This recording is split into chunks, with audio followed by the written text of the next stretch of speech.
Assalamualaikum warahmatullahi wabarakatuh. Ketemu lagi dengan saya kawan-kawan di channel Postas Bencal. Bagaimana jika dunia yang kita tinggali sekarang ini, saat ini, sebenarnya adalah mimpi buruk distopia yang tanpa kita sadari kita telah ciptakan sendiri. Kedengarannya seperti cerita fiksi yang dramatis, bukan? Tapi coba lihat lebih dekat, kawan-kawan. Dari berita harian hingga tren yang berkembang hingga kehidupan sehari-hari yang kita jalani, semuanya tampaknya semakin mirip dengan kisah distopia. Jadi apakah ini semua hanya kebetulan atau kita sebenarnya sedang menuju masa depan yang suram? Video kali ini, kawan-kawan, kita akan membahas tanda-tanda mencemaskan yang menunjukkan bahwa kita mungkin sedang berada di ambang kehidupan distopia. Kita akan menelusuri bagaimana teknologi, pengawasan, perubahan iklim, dan ketimpangan sosial semuanya bersatu untuk membentuk dunia yang tampak seperti mimpi buruk distopia yang sudah sering kita lihat dalam literatur dan film. Kawan-kawan, saat ini membaca buku seperti 1984 karya George Orwell atau Brave New World karya Aldous Huxley, kisah-kisah ini terasa seperti peringatan yang dramatis. Namun sekarang banyak dari tema yang ada di dalam buku-buku tersebut mulai terlihat dalam kehidupan nyata kita sehari-hari. Apakah kita sedang berjalan menuju masa depan yang sangat mirip dengan fiksi distopia, di mana kebebasan kita semakin dikekang, kesenjangan sosial semakin lebar, semakin besar, dan lingkungan kita semakin rusak?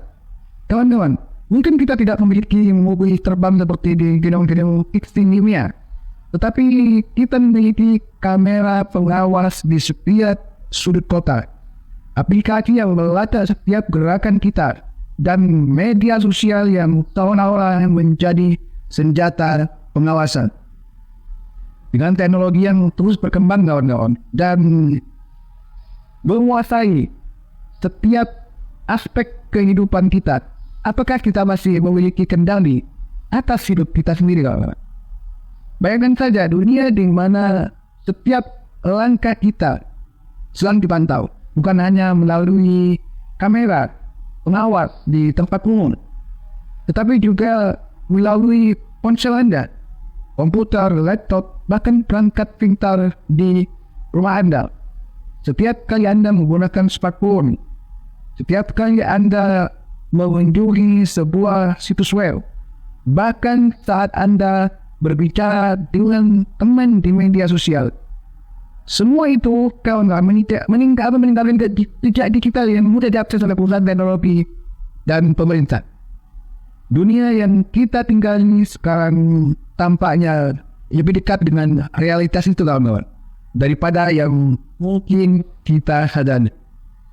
Dalam beberapa tahun terakhir ini, kawan-kawan, kita telah melihat kebangkitan teknologi yang memungkinkan pengawasan dalam skala besar, dari alat-alat pengenalan wajah hingga algoritma yang bisa memprediksi behavior atau perilaku Anda berdasarkan data yang dikumpulkan dari aktivitas online. Kita sedang menuju dunia di mana privasi adalah suatu yang hampir mustahil, kawan-kawan. Hampir mustahil. Salah satu contoh paling mencolok saya kira adalah baru ini skandal Cambridge Analytica yang melibatkan Facebook. Data pribadi dari jutaan user Facebook telah digunakan untuk mempengaruhi hasil pemilu di beberapa negara, termasuk di Amerika Serikat sendiri. Data ini digunakan untuk membentuk opini politik, menakutkan banyak orang yang bahkan tidak sadar bahwa data mereka sedang digunakan dengan cara ini. Ini adalah pengingat, kawan-kawan, pengingat yang sangat nyata tentang bagaimana teknologi yang kita gunakan setiap hari bisa menjadi alat yang kuat untuk memanipulasi opini publik dan bahkan mempengaruhi hasil politik. Pengawasan ini tidak hanya dilakukan oleh perusahaan teknologi kawan. Di banyak negara, pemerintah menggunakan teknologi pengawasan untuk memantau setiap warganya. Contohnya adalah di Tiongkok, di mana sistem social credit menilai perilaku warga dan memberikan atau bahkan menghilangkan atau mengurangi poin berdasarkan tindakan mereka. Sistem ini mempengaruhi akses ke berbagai layanan seperti transportasi umum yang jelas ya, kemudian pekerjaan dan bahkan ke perumahan. Jika kawan-kawan pernah membaca buku 1984 karya George Orwell tadi, kawan-kawan akan mengenal konsep Big Brother, yaitu pemerintah yang selalu mengawasi setiap gerakan warganya tanpa memberi ruang bagi privasi mereka. Dunia ini yang digambarkan oleh Orwell kawan-kawan dulu mungkin terkenal seperti mimpi buruk, seperti nightmare yang begitu jauh. Namun sekarang kita melihat bagaimana konsep ini mulai menjadi kenyataan. Kita hidup di era di mana pengawasan teknologi tidak hanya mungkin, tetapi juga menjadi bagian dari kehidupan sehari-hari. Radikal kawan, yang menunjukkan bahwa kita sedang berjalan menuju dunia distopia. Perubahan iklim.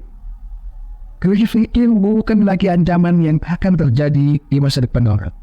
Dampaknya sudah kita rasakan sekarang. Gelombang panas yang begitu mematikan. Kemudian badai yang semakin sering dan semakin ganas. Kebakaran hutan yang melahap ribuan hektar lahan. Serta naiknya permukaan air laut yang mengancam kota-kota di sepanjang pesisir di seluruh dunia. Semuanya adalah tanda bahwa planet kita sedang mengalami tekanan besar. Para ilmuwan telah memperingatkan selama beberapa dekade terakhir kawan-kawan tentang konsekuensi dari pemanasan global warming, dan sekarang kita mulai melihat efeknya kan. Dengan jadi nyata, kita mungkin tidak segera atau tidak menyadari bahwa setiap hari kita sedang menyaksikan depan kepala kita sendiri bahwa bagian menjadi distopia dari ekologis.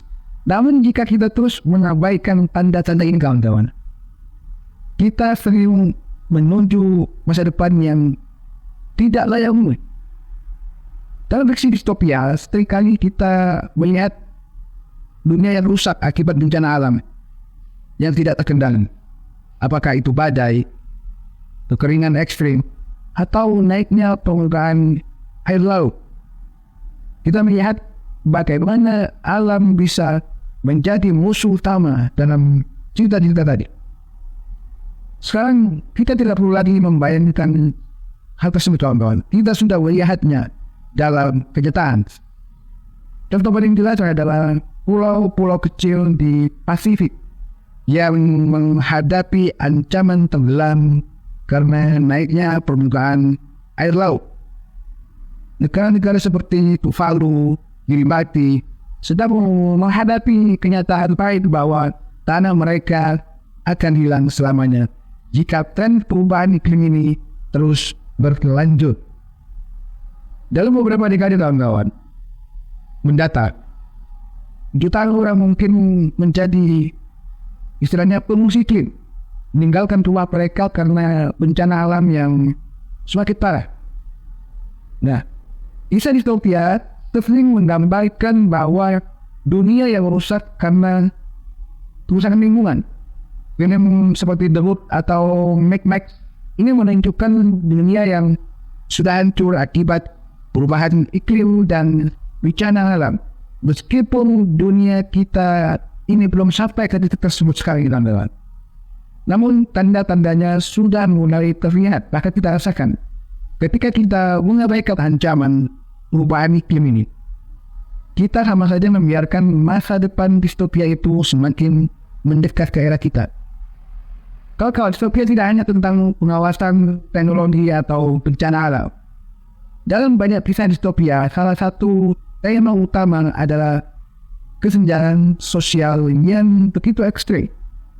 Kita melihat masyarakat yang terbelah antara yang kaya dan si miskin, di mana sebagian kecil orang, segelintir orang menguasai sebagian besar yang lain, atau sebagian besar kekayaan, sumber daya alam, sementara sisanya hidup dalam kemiskinan, dalam keterbatasan.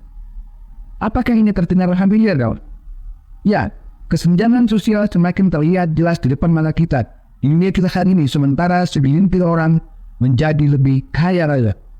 Jutaan orang lainnya berjuang untuk bertahan hidup.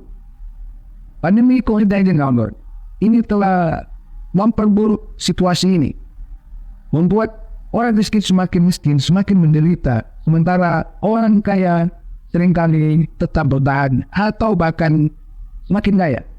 Kita lihat kawan-kawan bagaimana sistem ekonomi global yang dimana mereka menciptakan masyarakat yang semakin terpecah antara mereka yang memiliki dan mereka yang tidak punya. Tidak hanya kekayaan kawan yang semakin terpusat, tetapi juga akses ke pendidikan, kemudian layanan kesehatan, peluang ekonomi, dan di banyak negara kawan, akses ke pendidikan berkualitas masih menjadi bagi sebagian orang kecil. Mereka yang terlahir di keluarga miskin, atau biasa ini saja, seringkali terjebak dalam siklus kemiskinan tanpa ada kesempatan untuk keluar. Hal yang sama kawan-kawan berlaku bagi layanan kesehatan. Di beberapa negara misalnya, perawatan medis yang berkualitas hanya tersedia bagi mereka yang mampu untuk membayarnya.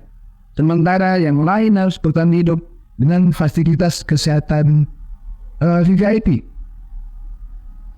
Dan Novel Breath Award kawan-kawan, Huxley menggambarkan bahwa dunia di mana masyarakat dibagi menjadi kasta-kasta yang sangat berbeda, dengan sedikit atau tanpa peluang untuk mobilitas sosial.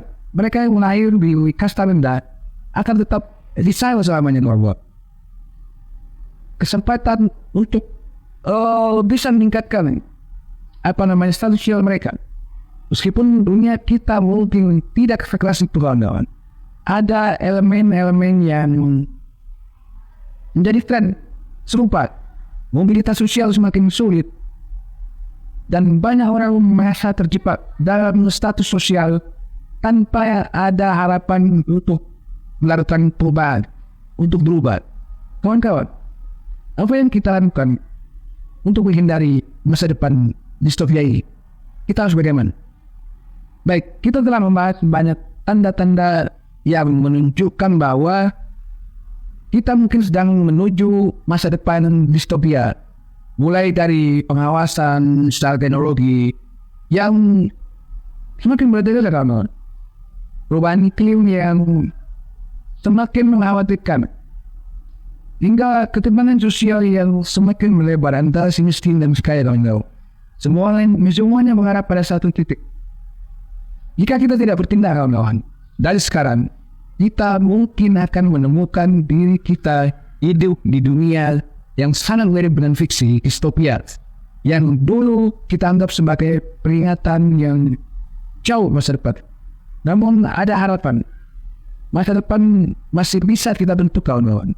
Teknologi masih bisa kita gunakan untuk memperbaiki kehidupan ini, bukan untuk mengontrolnya, kawan. Aksi global terhadap perusahaan atau perubahan iklim bisa mengubah jalur kita menuju kehancuran ekologi, dan dengan kerjasama internasional kita bisa mempersempit kesenjangan sosial dan menciptakan masyarakat yang lebih adil. Satu hal yang masih, kawan-kawan, masa depan kita tergantung pada tindakan yang kita ambil hari ini, sekarang ini. Apakah Anda siap untuk berjuang demi dunia yang lebih baik, kawan-kawan? Ataukah Anda akan membiarkan masa depan distopia menjadi kenyataan? Wassalamualaikum warahmatullahi wabarakatuh.